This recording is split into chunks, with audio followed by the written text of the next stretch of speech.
Hello everyone, আসসালামু আলাইকুম। ভাইয়ের আবদার তাকে ফ্রেঞ্চ ফ্রাই বানিয়ে দিতে হবে। এর জন্য প্রথমে আলুগুলোকে সুন্দর করে ধুয়ে নিতে হবে।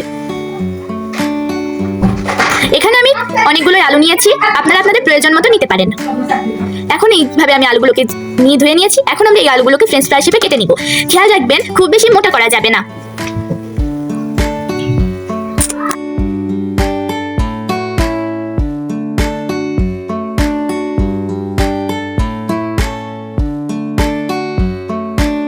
আমি এখানে যেভাবে দেখাচ্ছি আপনারা চাইলে সেভাবে কেটে নিতে পারেন।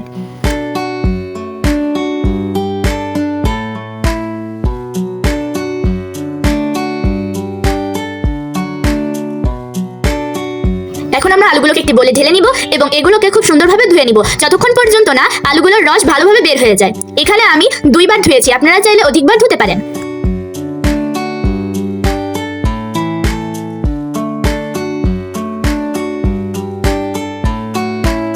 এরপর আলু অনুযায়ী পরিমাণ মতো ডাউল ভিজিয়ে রাখতে হবে। এখানে আপনারা বেসন ইউজ করতে পারেন। এখানে দেখতে পাচ্ছেন আমি আলুগুলোকে এরকম শেপ দিয়ে কেটে নিয়েছি, আপনারা চাইলে এভাবে কিন্তু কেটে নিতে পারেন। এগুলো যেহেতু নতুন আলু, এই জন্য এরকম ভাবে আমরা কেটে নিয়েছি।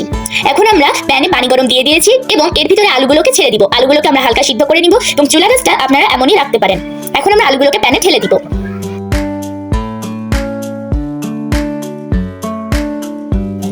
পাঁচ মিনিট পর এসে কিন্তু আপনারা আলুগুলোকে দেখতে পারবেন যে আলুগুলো অনেকটা সিদ্ধ হয়ে গেছে। বেশি সিদ্ধ করা যাবে না, তাহলে ভেঙে যেতে পারে।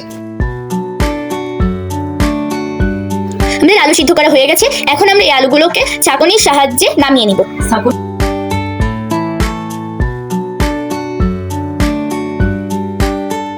আমরা এখন আলুগুলোকে নামিয়ে নিচ্ছি, দেখতেই পাচ্ছেন আপনারা। এভাবেই কিন্তু আপনারা করতে পারেন।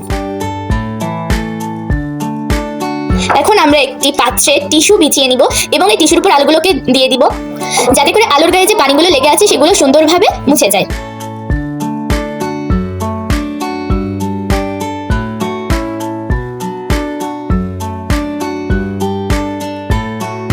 আলুগুলোকে এভাবে ছড়িয়ে ছড়িয়ে দিতে হবে। এরপর আমরা উপর দিয়ে আরো একটি টিস্যু দিয়ে দিব। আপনারা চাইলে এখানে শুকনো কাপড়ও ইউজ করতে পারেন।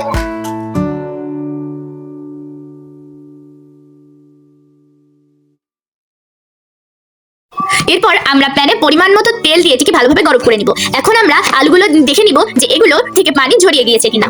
এখন আমরা এই আলুগুলোকে একটি বলে নিয়ে নিব এবং এর সঙ্গে আমরা শুকনা মরিচের গুঁড়া, গোলমরিচের গুঁড়া এবং পরিমাণ মতো লবণ দিয়ে মিশিয়ে নিব। এখানে আমরা আমাদের আলুর পরিমাণ অনুযায়ী লবণ দিয়ে দিচ্ছি, গোলমরিচের গুঁড়া এবং শুকনা মরিচের গুঁড়া অ্যাড করে দিচ্ছি। এখন আমরা এগুলোকে খুব ভালোভাবে মিশিয়ে নিব এবং চুলায় আমরা যে গরম করতে তেল দিয়ে এসেছি এবং সেটা যে দেখে নিব যে কতটুকু গরম হয়েছে। এখন আমরা এই গরম তেলের ভিতর আমাদের আলুগুলোকে দিয়ে দিব এবং হালকা লালচে লালচে রঙের হয়ে গেলে এগুলোকে আমরা উঠিয়ে নিব। বেশি লালচে করা যাবে না।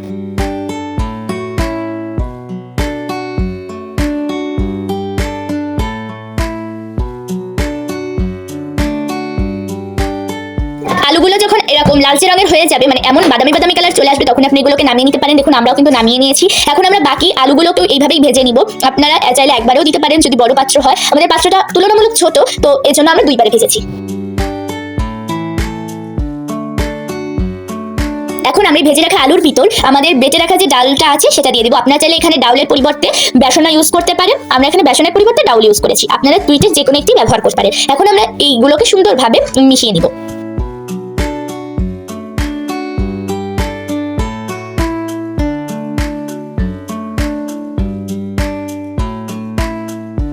এখন আমরা এর সঙ্গে অ্যাড করে দিব সামান্য পরিমাণ মরিচের গুঁড়া।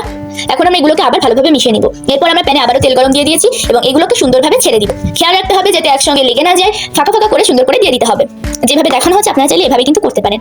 দেখতেই পাচ্ছেন আমাদের ফ্রেঞ্চ ফ্রাইগুলো লাল লাল কালারে চলে এসেছে। যখন দেখবেন লাল লাল করে চলে সেগুলোকে উঠিয়ে নেবেন। দেখুন আমাদের ফ্রেঞ্চ ফ্রাই তৈরি। কখন যে খাবো, টেস্ট করে দেখি তো কেমন। আমি টেস্ট করে দেখি। অনেক মজা, অনেক মজা, সুপার। সবই তো শেষ হয়ে গেল। অনেক মজা। আপু তুমি একটু খাবা? অনেক মজা। ঠিক থাক, তোমরা একটু খাও, আমার অনেক ভালো লাগছে। চুপ থাক, সুপার মজা মজা। আমার তো অনেক ভালো লেগেছে, অনেক মজা। আল্লাহ হাফেজ।